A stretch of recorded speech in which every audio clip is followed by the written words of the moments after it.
গাজীপুরের গাছা এলাকা থেকে জাল টাকাসহ 2 ব্যক্তিকে গ্রেফতার করেছে পুলিশ। রোববার দিবাগত রাত 1:30টার দিকে গাজীপুর মহানগরীর গাছা উত্তর খাইলকুর এলাকা থেকে তাদের গ্রেফতার করা হয়।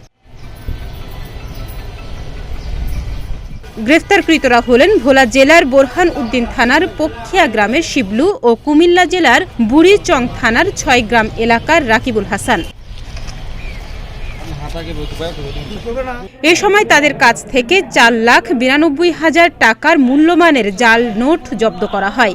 এই ঘটনায় জড়িত থাকায় শিবলুর স্ত্রী মিনারা ও তাদের অপর এক সহযোগী আনিসকে এই মামলায় আসামি করে মোট 4 জনের বিরুদ্ধে মামলা দায়ের করা হয়। তো কোথাও যেন ছিনতাই, চুরি, ডাকাতি না হতে পারে, এজন্য গাজীপুর মেট্রোপলিটন পুলিশের আমরা আগে থেকে এই ধরনের পূর্ব ব্যবস্থা আমরা গ্রহণ করছি, ছিনতাই যেন না হয়। আমরা সোমবার বিকেল 3টার দিকে টুঙ্গী পূর্ব থানায় আয়োজিত এক সংবাদ সম্মেলনে গাজীপুর মেট্রোপলিটন পুলিশের উপ পুলিশ কমিশনার মোহাম্মদ ইব্রাহিম খান এ তথ্য জানিয়েছেন। সেই মেশিনগুলো কোথায় আমাদের টিম কাজ করছে, যেহেতু আমরা সংবাদ সম্মেলনে জানানো হয়, রোববার রাতে উত্তর খাইলকুর এলাকার একটি 6 তলা বাড়ির 4 তলার একটি কক্ষে জাল নোট বেচাকেনার তথ্য পায় পুলিশ।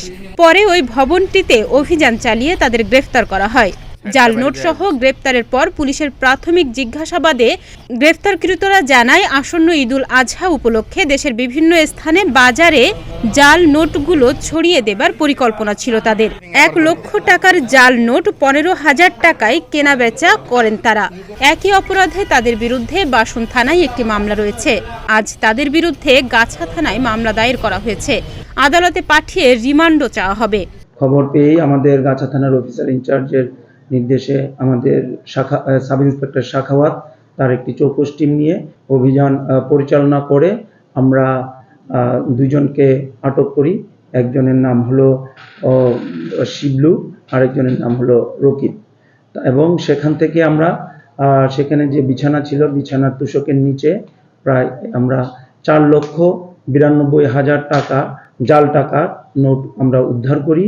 এবং তখন তাদেরকে জিজ্ঞাসাবাদে জানা যায় যে তারা দীর্ঘদিন যাবৎ এই জাল টাকা ছাপিয়ে এটার বিভিন্ন জায়গায় তারা বিক্রি করে।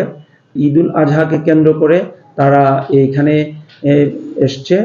এসে এই 4,92,000 টাকা এখানে রেখেছে। তারা বিভিন্ন জায়গায় বিক্রি করবে। এ সময় উপস্থিত ছিলেন গাজীপুর মেট্রোপলিটন পুলিশের উপ পুলিশ কমিশনার অপরাধ বিভাগের হাফিজুর রহমান, গাছা থানার ভারপ্রাপ্ত কর্মকর্তা ওসি জিয়াউর রহমান সহ অন্যান্যরা। ডেস্ক রিপোর্ট, প্রতিদিনের বাংলাদেশ।